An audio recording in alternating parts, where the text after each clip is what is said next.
Hello, my name is Kestrel, and welcome to my first ever video. Thanks for checking me out, and I hope you enjoy the stories.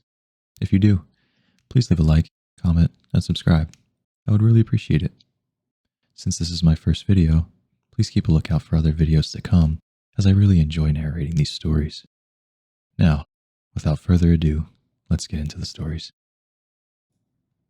Story 1. I've known Jake for over 20 years. We met in 7th grade. He was the kid who wore the same ragged hoodie every day and can snap a pencil in half with one hand. I was the quiet one who read too much and flinched whenever someone raised their voice. Naturally, we became inseparable. We built forts in the woods behind his house, dared each other to sneak into the abandoned train station, stayed up until dawn talking about life, death, and the monsters we were sure were real. Somewhere along the way, we grew apart. I moved to the city. He stayed in our hometown, took over his dad's contracting business. But even as years passed, we never really lost touch. So when he calls me out of nowhere and said, "You ever think about disappearing into the woods for a few days?" I laughed. Then I said yes. He picked me up in his old beaten-up pickup truck. It was the same one he'd had in college. Still rattled when it idled, still smelled like sweat and pine needles.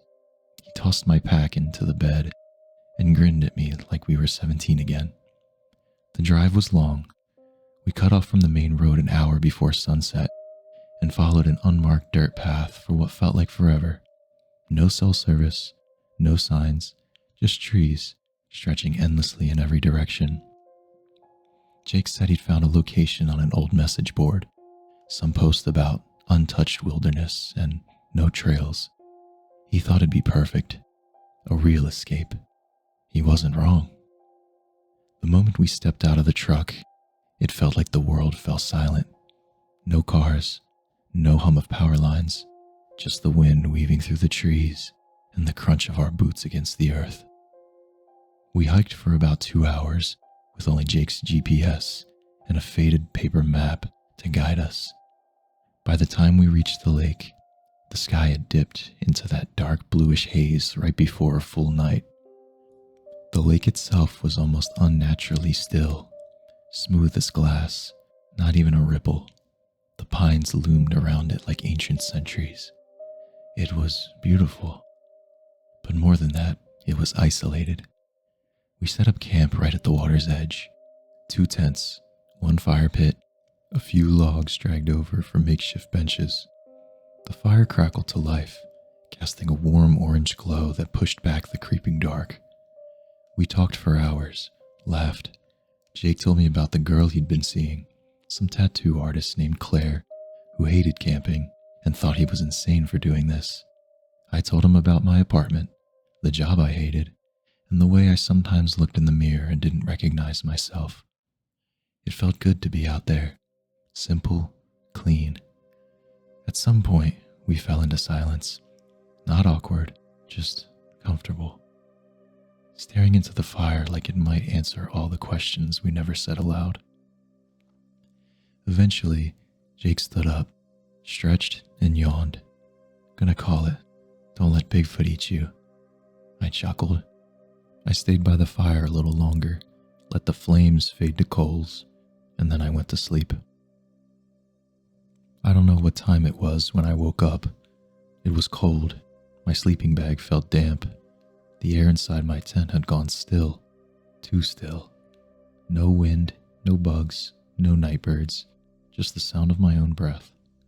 And then I heard it, a snap, somewhere just beyond the tent. Like a twig cracking underfoot. I held my breath. Another step. Closer. I reached for my flashlight but paused. Some instinct told me not to turn it on. Not yet. I waited, ears straining, heart pounding so hard I was sure whatever was out there could hear it. And then nothing. A full minute passed.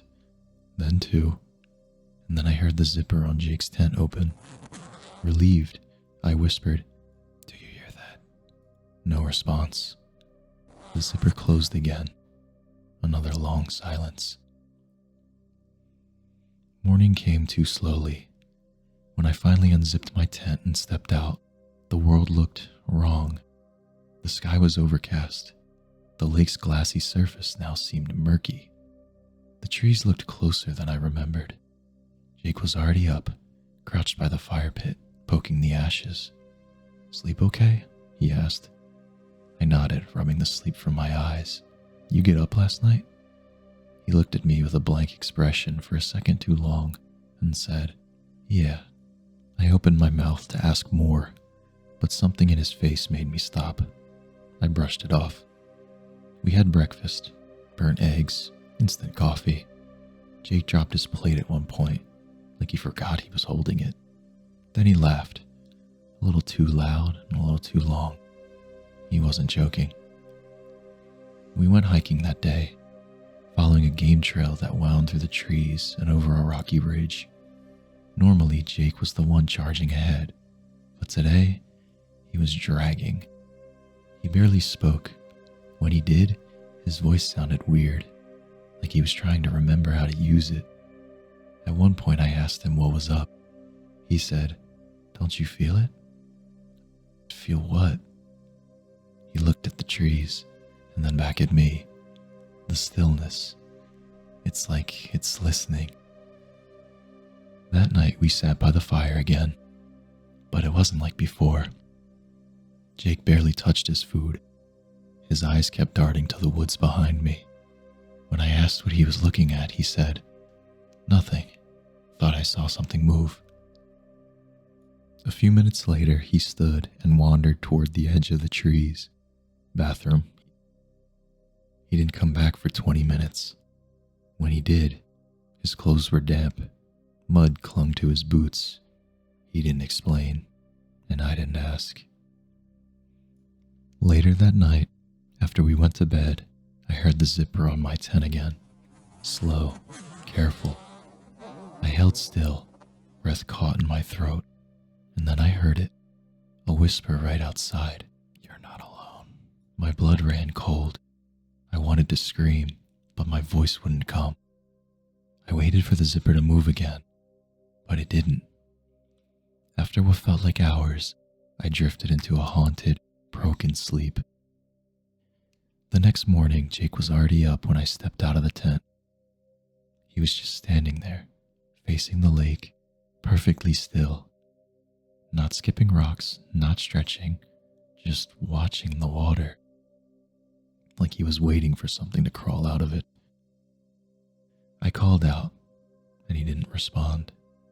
I walked closer, and he finally turned, but something about the way he moved felt wrong. Stiff, like someone learning how to use a body for the first time. "Did you sleep?" I asked. He just nodded, didn't say a word. I tried to laugh it off. Maybe he was hungover, maybe he didn't sleep well, but the unease that had settled in my chest the night before hadn't gone away. If anything, it was growing heavier, like the trees themselves were pressing in. Over breakfast, Jake kept fidgeting with his fork, spinning it, tapping it, staring at it like he didn't recognize it. At one point I joked, "What, forget how to eat?" He looked up slowly and said, "No, I just think about how easy it would be to poke an eye out." Then he smiled, not like a joke, not like he was kidding, just a smile, small and wrong. I didn't know what to say, so I said nothing. I finished my coffee and walked down to the lake to clear my head. That's when I noticed it. There were footprints in the mud, bare, human, but not Jake's. These were longer, narrower, like someone stretched the toes out too far, and they didn't come from the camp, but they came out of the lake. They ended about 20 feet from the water line and just stopped. No return path, no stride. They just vanished into nothing. I backed away, scanning the tree line, suddenly very aware of how far we were from anything familiar. My stomach churned, and my hands started to shake. When I turned back, Jake was standing 10 feet behind me, No sound and no warning. He was just there. "Hey," he said. "You good?" I nodded. He tilted his head just slightly. "You look like you saw something." I tried to smile. Thought I saw an animal. He stared at me for a beat too long. Well, it wasn't me. I hadn't said it was. That afternoon, we tried to hike again, but the woods were different. The trail we'd followed the day before was gone. Not overgrown, just gone. The terrain didn't match the map anymore. The compass spun in lazy circles, no matter which way I held it. At one point, Jake stopped mid-sentence and sniffed the air. "What?" I asked. He closed his eyes. "It's close." "What is?" He didn't answer. We headed back to camp in silence. I kept glancing at him from the corner of my eye. Every movement, every word, felt like it was being copied, rehearsed. Like he wasn't quite sure how to be human anymore. That night, I stayed awake. I lay in my tent, eyes open, ears straining for any sound. Around midnight, I heard it. Jake's voice, outside, but not near his tent. It was circling mine. Soft, off. "You awake?" I didn't respond. Another pause, and then, "I saw you today." The voice was wrong, too wet, like it was speaking through water, each syllable heavy and deliberate. And then it laughed, quiet and gurgling. I didn't sleep that night. In the morning, I pretended everything was normal. Jake acted like nothing happened. He was cheerful, talkative, too talkative. He made breakfast perfectly this time. Eggs sunny side up, toast just how I like it. "You're quiet," he said. "Didn't sleep well." He should have said something. I could have helped. He smiled at me, but it wasn't his smile. Jake had always had a crooked grin. The left side of his mouth tugged higher than the right. The smile was symmetrical, too perfect, like someone had drawn it on. I stood up. "I'm gonna go gather some wood." He nodded, sipping his coffee. "Don't go far." I walked into the woods and didn't stop. Not for wood, not for air. I walked until I couldn't hear the lake anymore. Then I pulled out the emergency phone from the bottom of my pack. One of those sat phones that Jake didn't know I'd brought, just in case. No signal. None at all. I tried to mark the trees as I went. I tried to orient myself, but it was like the woods kept changing around me, like they didn't want me to leave. And that's when I heard the footsteps behind me, slow and deliberate. I turned, expecting Jake, but no one was there. I whispered, "Who's there?" No answer. And then from behind a nearby tree, I heard my own voice whisper, "You are." I ran. Branches tore at my arms and face, but I didn't care. I didn't stop until I could see the lake again, our tents, and the fire pit. Jake was sitting there, calm as ever, sharpening a stick. "Hey," he said cheerfully, like I hadn't just vanished for nearly 2 hours. "You get lost?" I nodded, trying to steady my breathing. He looked up at me, eyes gleaming. I started to worry. That night, I made a plan. I wouldn't sleep. And when Jake did, I'd get the hell out of there.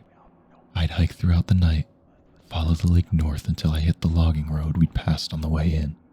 It was risky, but staying felt worse. Jake turned in early, and I waited. At around 1 a.m., I unzipped my tent as quietly as I could. The moon was high, casting long shadows across the clearing. I glanced at Jake's tent, still silent. I took one step, then another, and that's when I heard it, behind me. The unmistakable zip of my own tent being opened. But I was already up. Something inside was moving, shifting. Not fast, not frantic, like it was stretching, testing. I wanted to believe it was a raccoon or some animal that had crept in, but no raccoon moves like it's wearing someone else's skin. Slowly I backed away, and then I heard my voice coming from inside the tent. "Why are you leaving?" My breath caught in my throat. We were having such a good time. And then it laughed, a low, garbled sound, as if something was in its throat, and it wasn't quite aligned. I turned and ran. No more hesitation, no more planning, just pure survival. I didn't stop to look at Jake's tent. I didn't want to know if it was empty, or if there were two Jakes now. I plunged into the woods, headlamp bouncing, heart hammering in my chest. The forest closed in fast, thicker than I remembered. The trees leaned closer, the roots reached for my boots. I swear the path shifted beneath me like it was trying to steer me off course, but I kept moving. I had to. Somewhere behind me I heard something crashing through the underbrush. Sometimes fast, sometimes slow, sometimes in two places at once. Branches snapped, leaves rustled, and every so often I'd hear a voice, either Jake's or mine, whispering through the trees. "Come back. You're lost. You're not real." The worst part? I started to believe it. At one point, I stumbled into a clearing and dropped to my knees, gasping for air. I fumbled for the emergency sat phone again and flicked it on. Still no signal, but the screen glitched just for a second, and in the reflection, I saw myself standing 10 feet behind me, smiling. I turned, but nothing was there, just trees. I kept walking north, or so I thought. My sense of direction had collapsed hours ago. I was exhausted, dehydrated, my limbs heavy, and my brain fogged. And then I saw it, the truck. I don't know how or why, but somehow I'd made it back to the trailhead. It was still parked where we left it. I sprinted toward it like my life depended on it, because it did. The keys were still in the glove box. I threw open the door, climbed in, and locked everything behind me.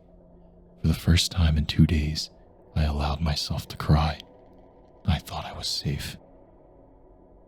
I don't know how long I sat there, minutes, maybe hours, but eventually I must have dozed off. I woke up to knocking on the driver's window. Jake, or something wearing his face.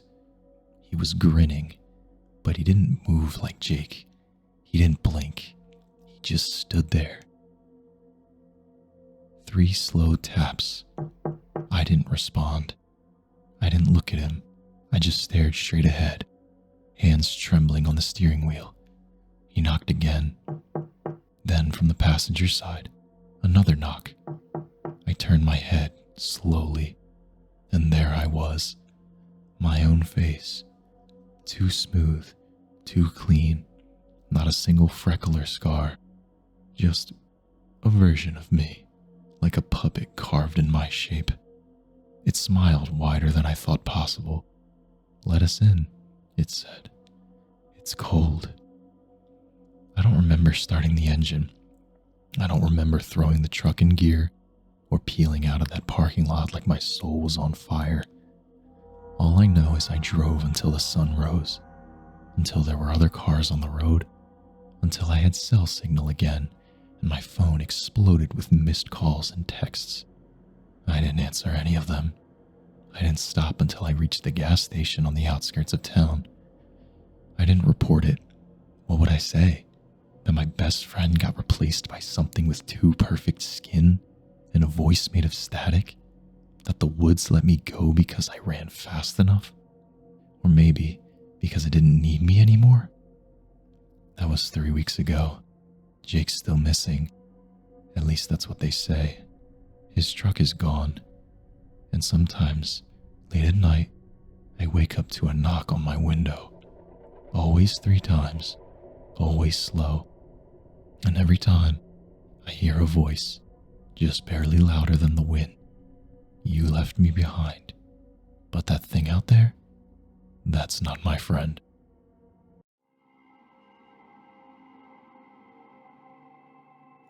Story 2. We were looking for quiet. That's what started it. After 3 years of city life, sirens at night, paper-thin walls, neighbors arguing through plaster, we wanted space, stillness, a place to breathe. Jamie found the listing by accident. It was buried 3 pages deep on some outdated real estate sites. The photos were grainy, taken on a cloudy day, but even through the pixelation, the place looked right. A single-story home with soft blue siding, a sloped roof, and big porch that wrapped around like a hug. The listing said it bordered protected woodland. That sounded nice, peaceful, natural. The price was lower than expected, suspiciously low if you were being honest. But the inspection checked out, and after a virtual tour, we decided to go for it. The city had drained us. This place promised something new, something better. We closed in October. The place was quiet, miles of rolling hills and golden trees, the radio cutting in and out. Jamie was practically glowing in the passenger seat, her feet on the dashboard, sunglasses slipping down her nose. "Can you believe this is ours?" She asked me that 3 times that day. I just smiled and kept my hands on the wheel. When we pulled up to the house, the gravel crackled under the tires. The woods flanked the back and sides like towering green sentries, and the trees were already turning deep red, yellow, and brown. Leaves dancing across the porch like confetti. There was no traffic, no people, no sound but the rustle of wind through the trees. It felt like stepping out of time. Inside, the place was even better. A little dusty, sure, but warm, solid. The floors creaked when you walked too fast, and the fireplace hadn't been used in years, but it was ours. Amy walked every room with a smile like she was memorizing it from a dream. "We could paint this wall sage green? Imagine a really big reading chair right here. You think we could hang shelves above this kitchen sink?" She was nesting before the boxes were even unpacked. I didn't mind. I loved seeing her like that. For the first time in months, she didn't look tired. The first night was strange. Not in a bad way, just unfamiliar. Dark out here doesn't feel like dark in the city. There, you've always got something glowing. A street lamp, a window, a billboard bleeding light. But here, once the sun dropped, it was like someone had pulled a blanket over the world. And the sounds. There were no sirens, no horns, no upstairs neighbors stomping around. It was just the wind, the creaking wood, and the occasional rustle in the trees. Every now and then, I swore I heard something else. A soft thump, far off snapping twig, but Jamie said it was probably a deer. We didn't sleep much, but it wasn't nerves, just adjustment. That first night, I remember lying there and thinking, we actually did it. We met Mr. Holloway the next morning.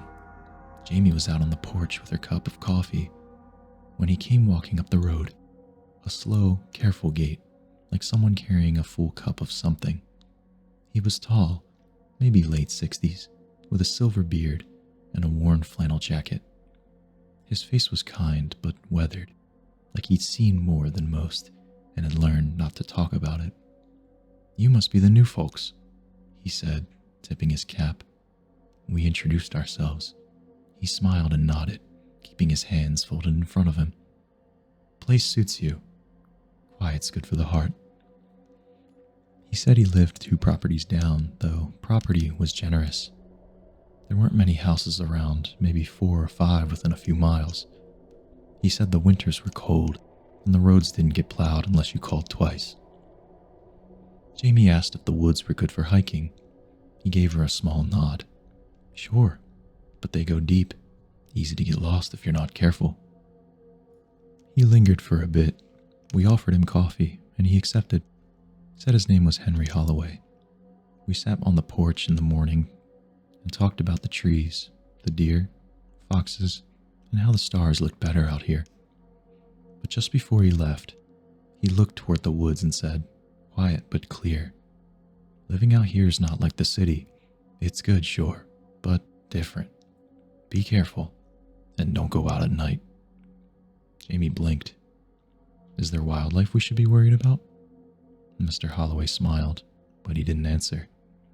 He just tipped his cap and walked back the way he came. Over the next few days, we settled in. Jamie found a little farmer's market in the next town. I built a fire pit out back. We unpacked the last boxes and started painting the guest room. At night, it stayed quiet. Too quiet. That was the thing that kept nagging at me. Not anything wrong, just the weight of it. One night, I stood on the porch while Jamie showered. The forest loomed just beyond the yard. I couldn't see the tops of the trees anymore, just their black outlines against the clouded sky. Somewhere out there, an owl hooted, and then silence. And then a sound, soft and deliberate, like a footstep on dry leaves. I stared into the tree line, but nothing moved. Eventually, I went back inside. The house was still perfect, better than anything we'd ever had. But at night, when the wind brushed the windows and the woods whispered to themselves, I found myself thinking about what Mr. Holloway said. Don't go out at night. He didn't say it like a warning. He said it like a rule. The days passed quietly. We got used to the rhythms of the house, the way the floor creaked in the hallway, the odd click the heater made when it kicked on, the groan of the pipes when you turn on the shower too fast. The forest outside changed colors like a slow-burning fire. Gold, rust, and the first flakes of snow began to fall, soft as ash, disappearing the second they touched the ground. Jamie loved it. She said the quiet made her feel grounded, like she was finally breathing right for the first time in years. I think I felt the same, most of the time. The first time something went missing, I didn't think much of it. It was just a pair of keys. Mine. I always left them in the bowl by the door. Always. But one morning, they were just gone. We searched the house for an hour. Eventually, I found them under the couch cushions in the guest room. Neither of us had been in there. Jamie laughed it off. You probably dropped them. Maybe they slid under there while we were moving boxes. Sure, that made sense. Mostly. But things kept going missing. A kitchen knife, one of Jamie's scarves, a single boot, not the pair, just one. They always turned up again, in weird places. The basement shelf, the back seat of the car. Once, the knife was sticking out of the tree stump in the backyard. Jamie swore I was messing with her. I swore she was messing with me. But deep down, I wasn't laughing. The sound started a few nights later. I was up late reading, curled in the armchair by the fireplace. Jamie had gone to bed early. The house was quiet. The fire had died down to embers, and I was just about to turn in when I heard it, just outside the window. A thump, soft and muffled, like someone walking on fresh snow. I froze and waited, and then another thump, closer this time. I stood up, crept to the window, and peeked out. Nothing. Just our yard, silver and still under the moonlight. The tree line loomed at the edge of the field, unmoving. I told myself it was a deer, a raccoon, or maybe even a fox, but I locked the door before I went to bed.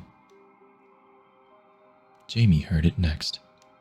She shook me awake around 2 a.m., whispering, "Do you hear that?" I held my breath. At first, nothing, and then a cry. Soft, high-pitched, distant. It sounded like a baby. Jamie sat straight up. "There's no one else out here, right?" I nodded slowly. "No one with a baby." We listened. The cry came again, fainter this time, farther away, somewhere in the woods. And then silence. We didn't speak again that night. We just lay there, staring at the ceiling in the dark, waiting for the next sound. But it never came. The next morning, we tried to rationalize it. Jamie thought maybe it was an animal. Some birds could mimic things, right? I nodded, but I kept thinking about what Mr. Holloway said. That afternoon, I walked down the road to his place. He was outside chopping wood. He smiled when he saw me, offered me coffee. We talked about nothing for a while, weather, fallen branches, deer tracks in the snow. But eventually I asked him, "Have you ever heard crying out here? At night?" He paused just for a moment, and then he nodded. "Sometimes, but I don't go looking." He didn't elaborate. I asked if he thought it was coyotes. He shrugged. "Don't know. Doesn't really matter. You hear something out there? Best thing you can do is stay inside." His voice was kind, but there was something beneath it. Something careful. He offered me a second cup, but I declined. That night, Jamie stood at the window for a long time. When I asked what she was doing, she didn't answer at first. Then she said, "I feel like something's watching the house." Her voice was calm, not scared exactly, just unsettled. I walked over and looked with her. The forest was still. Moonlight brushed the tops of the trees. Nothing moved, nothing made a sound, but I couldn't shake the feeling she was right. We didn't talk much the next day, not because of a fight.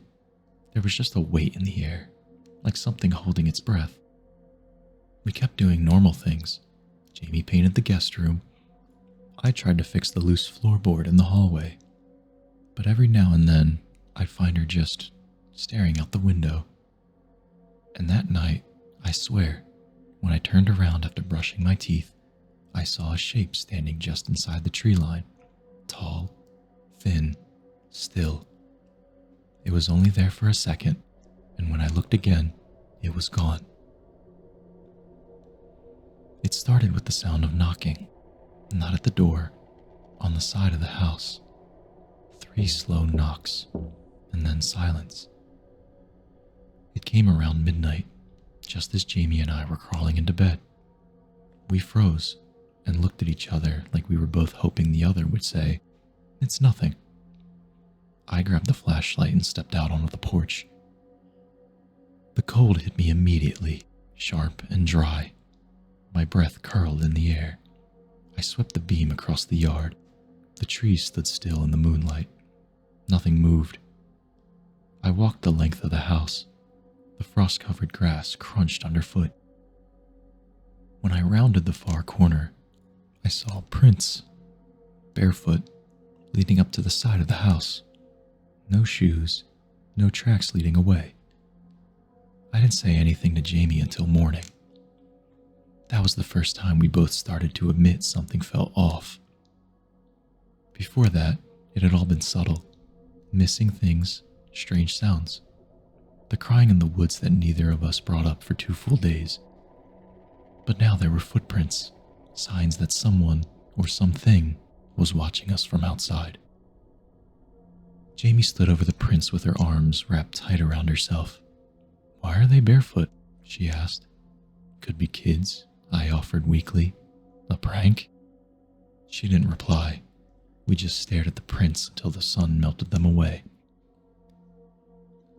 Over the next week, more strange things happened. The lights in the living room flickered twice and then stayed off until we reset the breaker. We heard scratching on the back wall just before dawn, long, slow drags like nails on wood. I found our firewood scattered across the yard one morning, arranged in a strange circular shape. One night, Jamie left her phone charging in the kitchen. The next morning, it was in the fridge. Neither of us had touched it. We were both trying to stay rational, logical. We chalked it up to stress, distraction, the house being old. But there was a silence between us now, something unspoken that settled into the corners of each room.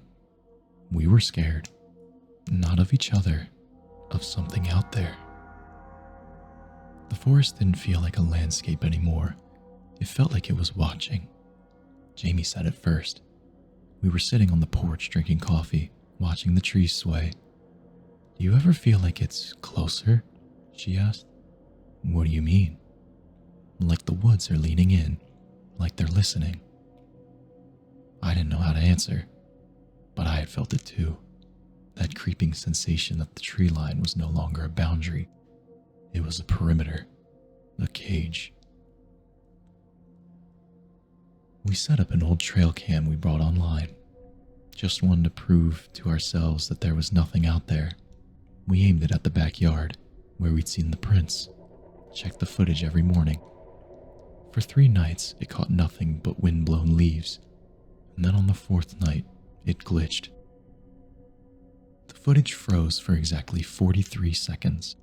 And when it resumed, the back door was open, just a crack, and then it slowly shut on its own. Jamie asked if I left it unlocked. I hadn't. We changed the locks that day. The crying returned. It came on a clear, still night, faint at first, like a baby far off in the woods. It wasn't constant, just 2 short cries, and then silence. We both heard it. We were sitting in the living room reading, and we locked eyes at the same moment. I stood, so did Jamie. We walked to the window together. The trees stood silent. "Do you think it's someone in trouble?" she asked. I shook my head. I didn't know. That was the problem. We stood there for a long time. The crying didn't return. But as we were heading back to the couch, Jamie froze. "What?" I asked. She pointed. Out by the tree line, there was a shape. Tall, still, almost blending into the trunk of a tree. Too tall to be a deer, too narrow to be a bear. I flicked on the porch light, but by the time we opened the door and stepped out, it was gone. That night, we locked our bedroom door. We didn't sleep. We kept the bedroom door locked for the next 3 nights. Not because we thought it would stop anything, but because it made us feel like we were doing something. It was Jamie's idea, and I didn't argue. We stopped going out after dark. We kept the curtains closed. We left the TV on when we weren't watching it, just for the noise. There was something about the silence now. It had changed. It felt charged, like static before a lightning strike. Like if we listened too closely, we'd hear something listening back. It was around this time that we started hearing footsteps inside the house. They always came at night, light, slow steps, pacing, stopping, and then starting again in a different room. The first night, I thought it was Jamie. I called out her name. She answered, from right beside me, in bed. We lay there, frozen, listening. The steps moved from the hallway to the kitchen. I got up, baseball bat in hand, and crept through the house. Every room was empty. We bought motion sensors the next day, cheap ones from the hardware store. I placed them by the doors, near the windows, and in the hallway. The first night they were silent. The second night, the one by the back door lit up at 3:22 a.m. I rushed out with the bat, but nothing was there.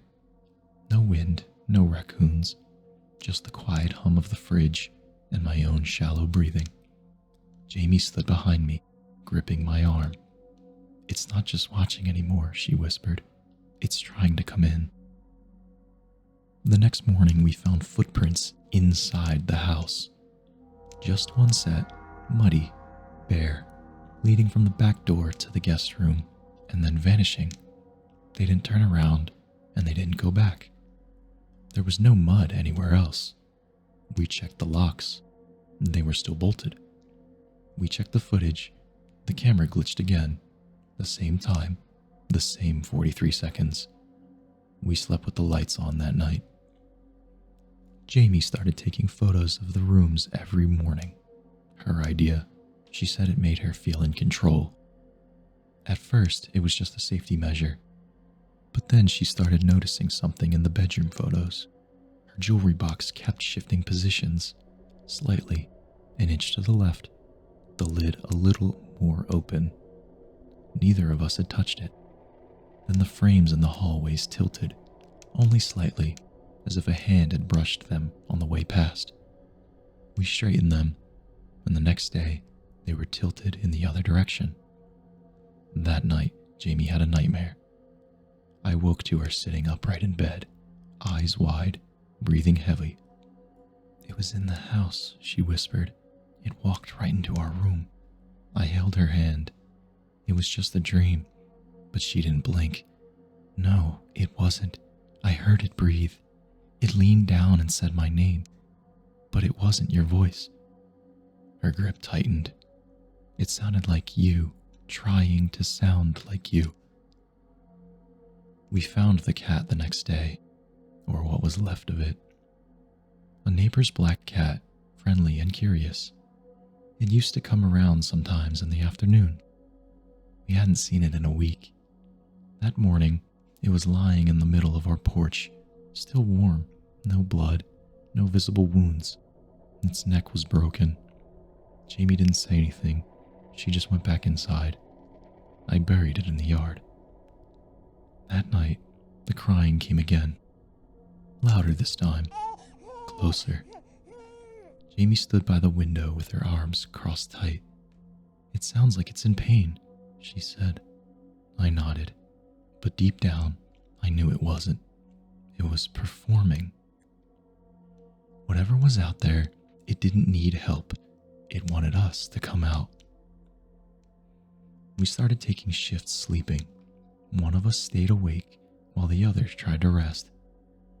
It was the only way either of us could close our eyes. On my third watch, I saw it. A shape at the edge of the trees, not moving, not blinking. It was just there. I didn't wake Jamie. I just watched it, and it watched me until the sun came up, and then it was gone. Later that day, Jamie pulled me aside. "You've been sleepwalking," she said. I told her I hadn't. I swore I hadn't. "I found you standing by the back door 3 times. She showed me a video she'd taken on her phone. It was me, standing barefoot in the kitchen, staring at the door, not moving, not blinking. Then, slowly, I turned around and walked back into the bedroom. I have no memory of it. None. That was when I realized, whatever this thing is, it isn't trying to scare us. Not directly, not loudly. It's trying to become part of us. To wear our routines, to walk our floors, to step into our lives so gradually we won't know where we end and it begins. Jamie said something that stuck with me. What if it's not just watching? What if it's practicing? We were losing track of time. It started subtly, waking up at 10 when we swore the clock said 7 minutes ago. Meals burning in the oven, blank spots in conversation. Jamie would ask, "Did you feed the fire?" I'd answer no, but the fire was roaring. I'd find her in the kitchen holding something she didn't remember picking up. I thought it was stress, trauma maybe, until the clocks started changing on their own. We kept a small analog clock in the living room, one of those ones that ticks loud enough to notice. One morning I walked in, and the hands were spinning, not fast, methodical, like someone was turning them minute by minute. I grabbed my phone and tried to film it, but when I looked back, the clock was normal again. I played the footage.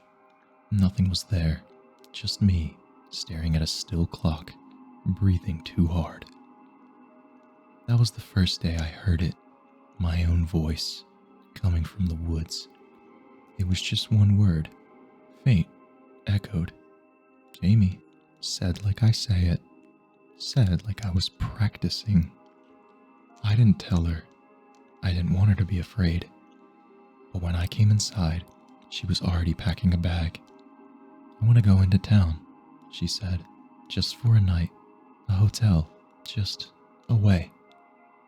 We drove an hour, booked a room with a flickering lamp and stained curtains, and for the first time in weeks, we slept. When we came home the next day, the house felt off. Nothing obvious, No doors open, no broken glass, but the air had changed, heavy, like it hadn't been breathed in days. Jamie walked into the kitchen and stopped dead. Her coffee mug was sitting in the center of the table, the one she left in the sink. Steam was rising from it. She turned to me. "Did you come back last night?" "No." "Swear to me." "I swear." She stared at the mug for a long time, and then she dumped it into the sink without a word. That night we made a rule.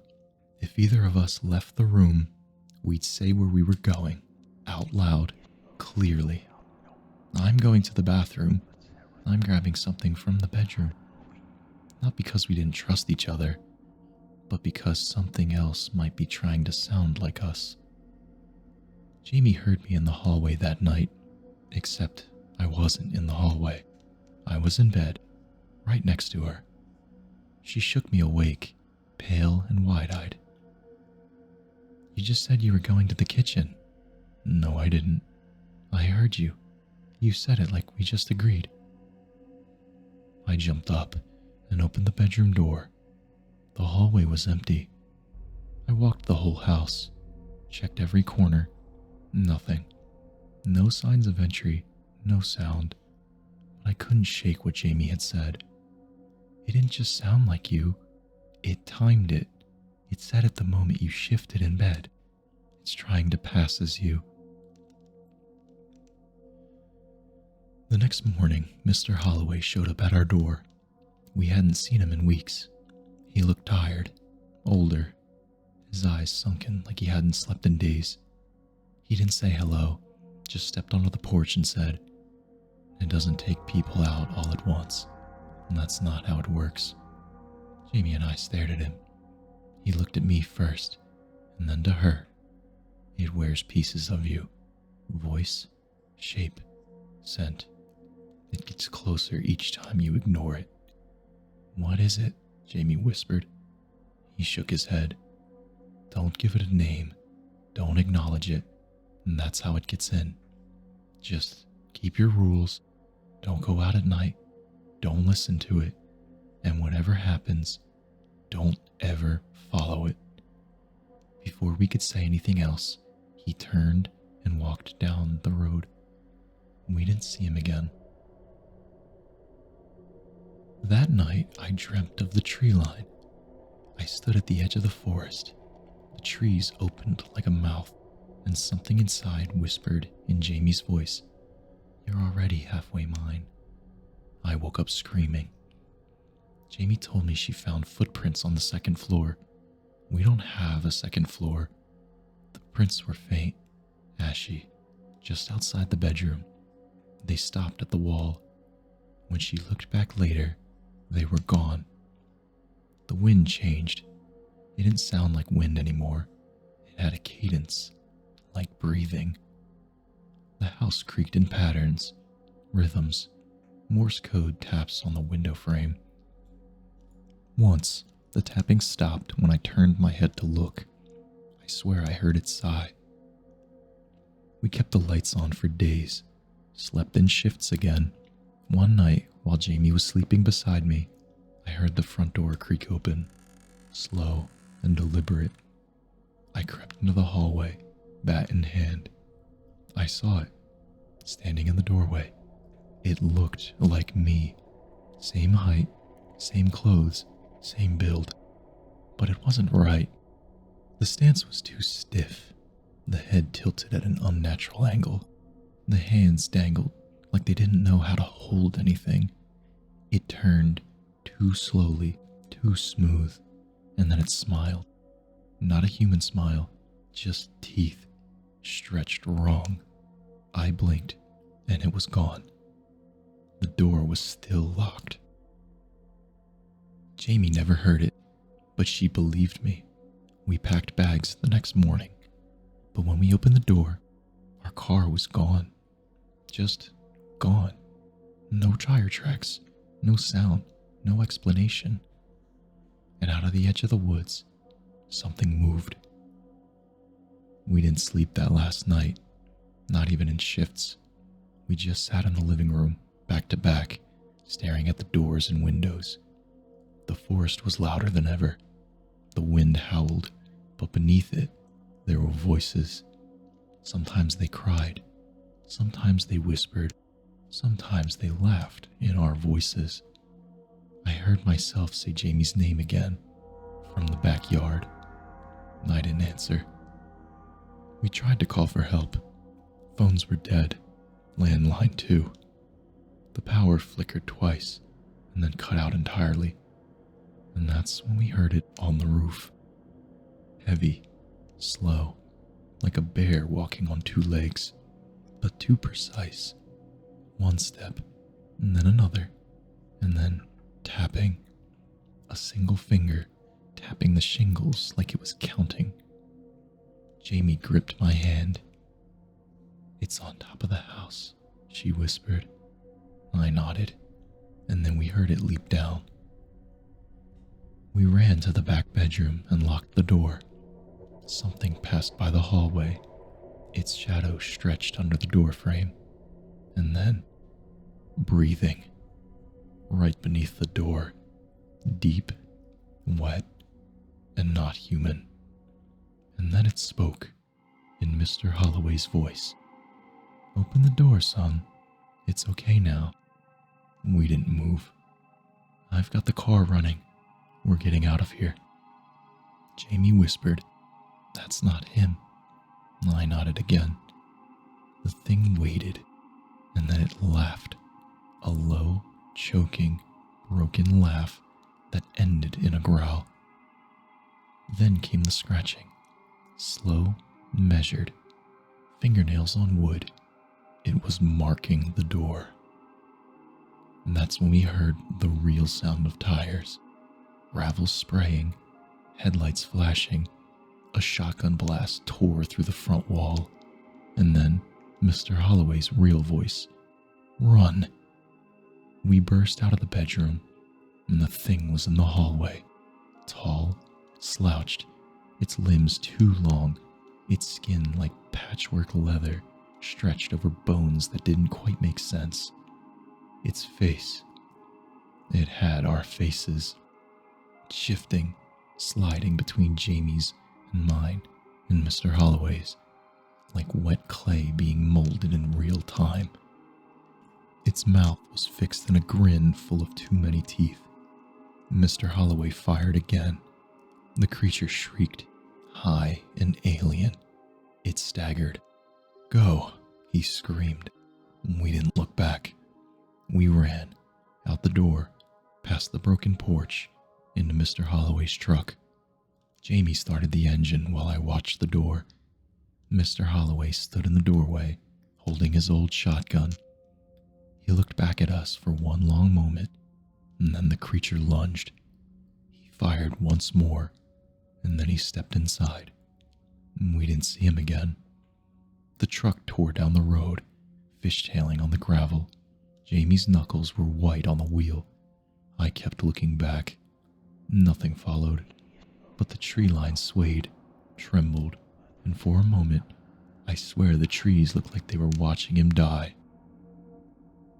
We didn't stop driving, not for gas, not for air, not until we reached a 24-hour diner 5 towns over, and Jamie collapsed in the booth, shaking. A waitress asked if we were okay, and I didn't know what to say. It's been 3 weeks. We're living in her sister's guest room. The lights stay on all night. We don't close the curtains.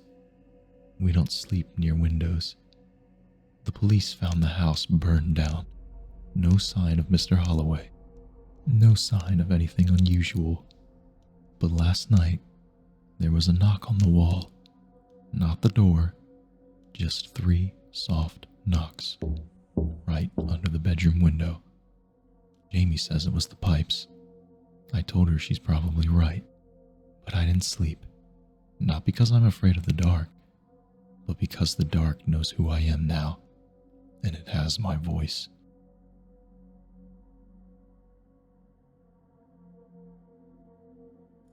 Story 3. I've been a sheriff's deputy for just over 11 years. That means I've walked in on suicides, broken up more domestic fights than I can count, and found a missing hiker face down in the river after 3 days of searching. You get good at burying things. You learn what real fear looks like and what doesn't. But nothing in my training, nothing in my experience, nothing I've ever dealt with prepared me for what happened on call number 409. It came through dispatch at 2:17 a.m. A 911 hang-up, female voice screaming. Caller never spoke directly, but the operator said she heard the word help. The GPS ping placed it on Old Cray Road, just past mile marker 11. That was the first red flag. No one lives on Old Cray anymore. There used to be a farmhouse up that way. The Johnson place, if you believe the old timers. But it's been boarded up since before I joined the department. We get kids out there sometimes, vandalism, urban legend thrill seekers. I figured it was something like that. Maybe a drunk teenager with a broken foot and a dead phone. So I went alone. It was cold, October, no wind, the kind of stillness that makes your ears ring. The road narrowed after the last mailbox. The trees leaned in, close enough that my cruiser's spotlight caught every gnarled branch like a crooked finger. The radio crackled now and then, nothing major, just static. I pulled up around 2:34 a.m. The house was there, barely standing, sagging roof, porch eaten by rot, one upstairs window still intact, catching the moonlight just enough to glint like an eye. I stepped out and radioed in. Dispatch, this is 214. We've got a visual on the structure. No visible movement. I'm making my approach. No reply, just static. I tried again. More static. I remember thinking, okay, you've been here before. Dead zone. You'll check it out and radio in after. I took my flashlight and walked toward the house. The first thing I noticed was how quiet it was. Not normal quiet, wrong quiet. No insects, no wind, no owls, just the sound of my own boots crunching gravel. And then I heard it. Creak.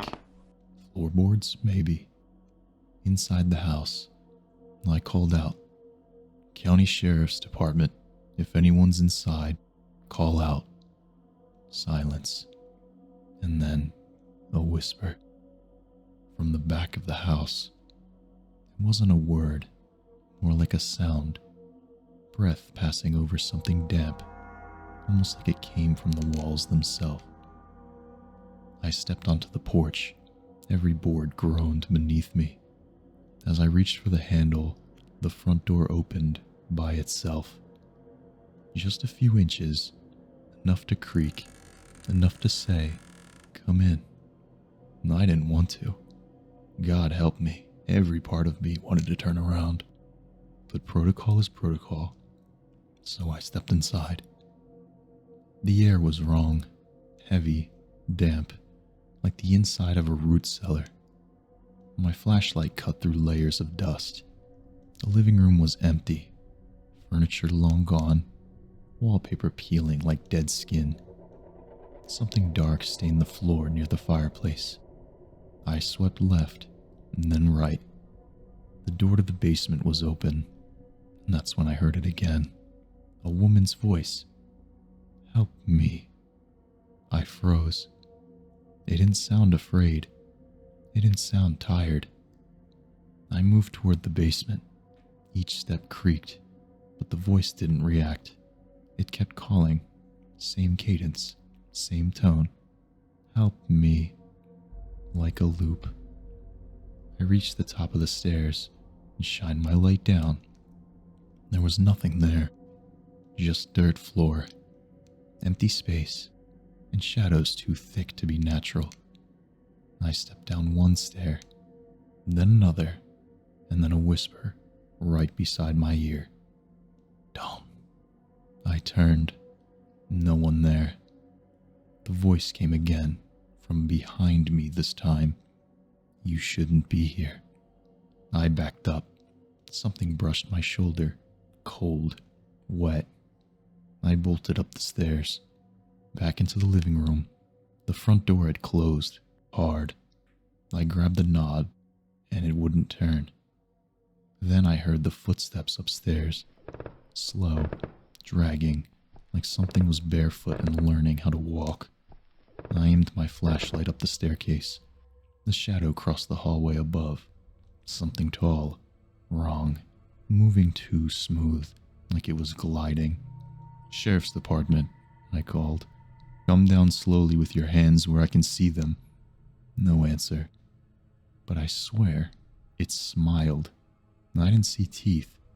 I felt the smile. The radio on my belt came alive. Static first, and then, leave now. A woman's voice, garbled, distant. I didn't wait. I slammed into the front door with my shoulder. It opened, just like that, like it wanted me to run. I sprinted to my cruiser, jumped in, locked the doors. I started the engine, all my headlights pointed at the porch. It was empty. And then something stepped into view.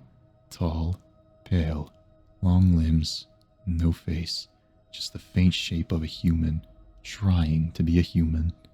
It raised a hand and waved. And then, in my voice, it said, "Thanks for checking in." I floored it. Didn't stop until I reached the station. I didn't file a full report, just marked it as a false call. No one ever followed up, but 3 days later, dispatch got another hang-up. Same GPS ping, another female voice. Same word, help. I didn't go back, and I never will.